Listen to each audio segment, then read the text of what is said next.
এই উম্মত তো এক নেকি দিয়া জান্নাতে যাবে। কয় নেকি দিয়া? একটা নেকি দিয়া জান্নাতে যাবে এই উম্মত। অন্য উম্মতের কথা জানি না আমি, এই উম্মত এক নেকি দিয়া জান্নাতে যাবে।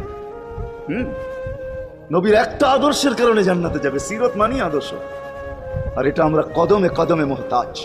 কেননা এই ছোট জীবনটা যদি গ্রহণযোগ্যতা পর্যন্ত পৌঁছাইতে হয় আল্লাহর কাছে, চাই নারী হই, চাই যুবক হই, চাই বৃদ্ধ হই, যেই মানুষই হই না কেন, যেখানেরই হই না কেন, যেই বাসারই হই না কেন, যেই বর্ণেরই হই না কেন, যেই পেশারই হই না কেন, যেই সোসাইটিরই হই না কেন, এই জীবনটাকে যদি গ্রহণযোগ্যতা পর্যন্ত পৌঁছাইতে হয় কার কাছে? দুনিয়া আলাদের কাছে না, মালিকের কাছে, যিনি এক ফোঁটা পানির থেকে অস্তিত্ব দিয়েছেন, যার কাছে আবার আমাদেরকে ফিরা যেতে হবে। পালানোর কোনো সুযোগ নাই। এই জন্যই কোরআন আমাদেরকে বোঝায় আইনাল মাফার। আল্লাহ বলতেছে কোথায় ভাগবে তুমি, বলো কোথায় ভাগবে? কবির কথাই সত্য, যদিও নাকি পালাও তুমি আকাশেতে লাগিয়ে সিঁড়ি লাগাও যদি আকাশে চলে যাও, তো আল্লাহ বলে তোমার পাগার কোনো সুযোগ নাই।